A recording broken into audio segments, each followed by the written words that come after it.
Greetings, everyone. Roxy and I, we are here at school on a Sunday afternoon because we're excited, aren't we? Yeah, we are. We're excited about the fourth grade writing. So we're going to make a short little video that just savors how far they've come. And so here we go, huh, Roxy? Yeah, here we go. So our year-long journey in writing in fourth grade, where we write every day and we will till the very last day of school, is a little bit, for the state test, but now we're writing for life. We're learning to acquire strategies they're going to use the rest of their life.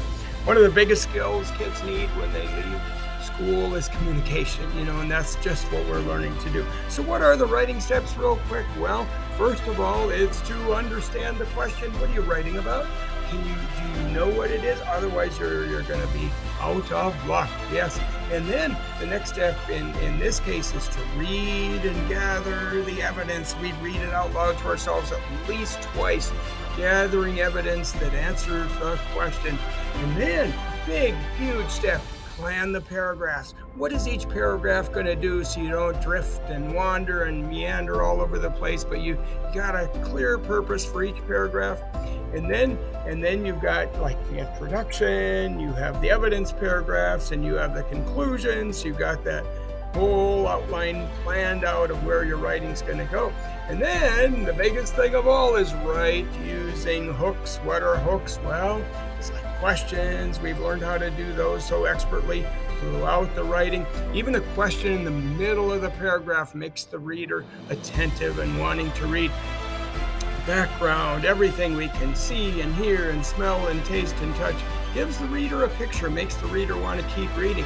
And then we've been learning to use strong words, instead of walk, how about trudge, and on and on and on. Strong words, but along with that is onomatopoeia, alliteration, similes, metaphors. Those are strong words. And then humor. Humor is another way to make a hook. But a hook is just half of the writing. The bulk of the writing is evidence, which is told in a logical order. And that's where if you record that evidence when you're reading, you're going to have that logic all laid out for you. And then the last, most gruesome step of all is revise and edit. Every writer thinks their writing's perfect the minute they're done writing, but you know what? It's not. It doesn't matter how good you are at writing, it's not good enough. So you got to revise, you got to read it out loud and think about sense. Does this make sense? Do I need to put this paragraph there instead? Does that work there? Revising's tough. Revising's hard. Revising is thinking. And then editing the periods and the capitals, because without them, the writing doesn't look half as smart. And so that is what we've been learning to do this year. So Friday morning, we have just a short amount of time with each class. So instead of doing 2 readings, we just did 1. And students were reading about the Tasmanian devil. Yes, it was from a reading sheet called Angry Animals. And so they read this a couple times and gathered information, because their question was, would a Tasmanian devil make a good pet? And so we were practicing that whole writing process, having those good separate paragraphs from this reading. That's what we did on Friday morning. You should see what they came up with. So you can see from Patrick's, he planned out his paragraphs. That was after gathering evidence. He brainstormed from the reading what might be good about a Tasmanian devil, but also brainstormed a whole list of why you might not want it as your pet. And so here's his cool first paragraph where he uses humor. He starts out, have you seen a Tasmanian devil? And then he asks these questions. Do you have a temper? Do you have sharp teeth? Are you smelly? Do you scare off animals? Are you alone? And then, the humorous question, is there an animal that has all those perks? Wow, I don't think those are perks. And that was his humor. What a beautiful beginning paragraph. And he starts his next one out, what animal eats bones? In Australia, you can hear a screeching scream from an island not too far from Australia. There lies the monster, the creature from below the earth's crust. And he goes on, and he ends with whether or not it would be a good pet. Yahoo, Patrick. Marissa starts hers out with the question, do you think a flesh-eating animal would be a good pet? When you think of a pet, you may think of something like a dog or a cat, but would you like to have a flesh-eating animal? This animal is the Tasmanian devil.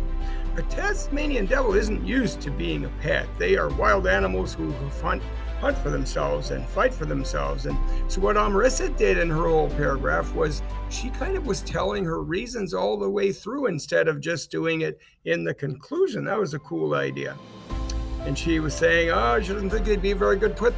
The reason I think this is because Tasmanian devils have a short temper that could cause destruction in your home. Another reason, if the Tasmanian devil feels the slightest bit offended, it would release a horrible odor.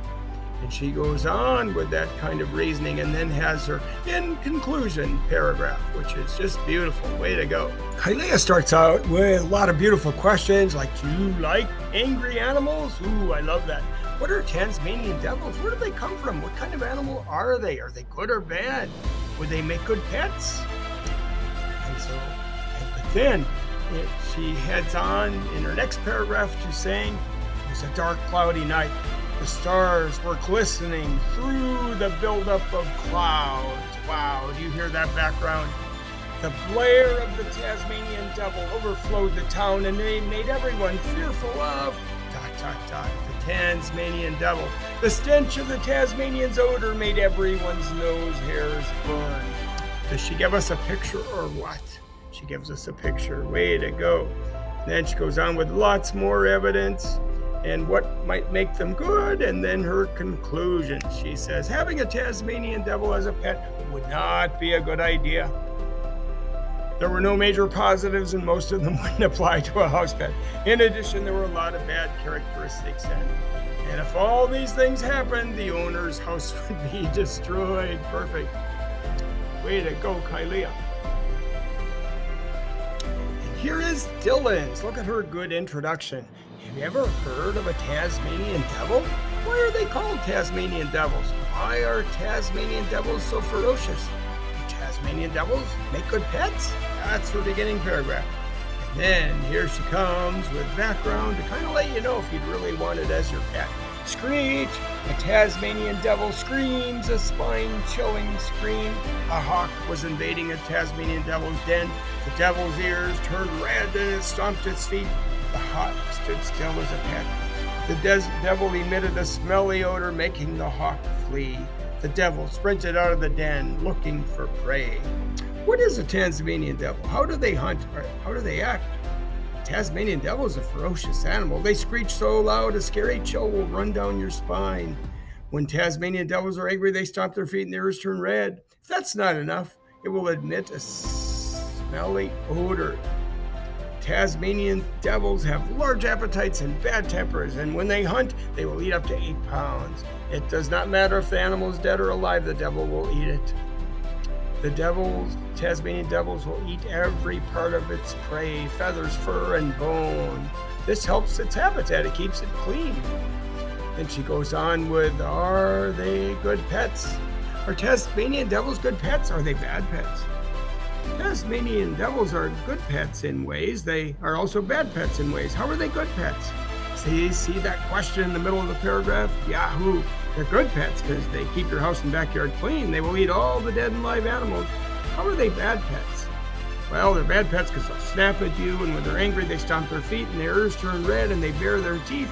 They might even emit a smelly odor at you. I think Tasmanian devils would be bad pets. And then she has that awesome question at the end. What do you think? Wow, Dylan. Here's Chloe's. You can see she starts out with a lot of good questions and her hook. And in each paragraph, too, we want to have a hook. She says, Tasmanian devil, ... Do you think the Tasmanian devil is a good pet? And then she talks about them being savages. They have a bad scent and sharp teeth. And so hers is just full of beautiful evidence, and her conclusion as well. Yahoo, Chloe. Hey, here's Bria. She starts out, do you like angry animals? What's the most angry animal you've ever had? Do you know what a Tasmanian devil is? Do you think they're good pets? Do your ears get red when you're mad? Have you ever had a Tasmanian devil for a pet? And she goes on with her questions. And then one dark night, I heard a spine-chilling scream from outside my window. It gave me chills. It was 2 a.m. I approached the animal with fear. She goes on to tell about it. So she made hers come alive that way. And then then ends with her conclusion. So, would you think the Tasmanian devil would be a good pet? And she tells, why not?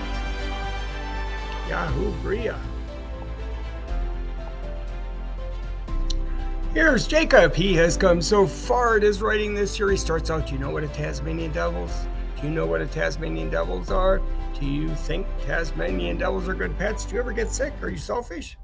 Because that's what Tasmanian devils are. Do you realize smelly odors? Do your ears turn red? Do you stomp your feet when you're mad? Cute.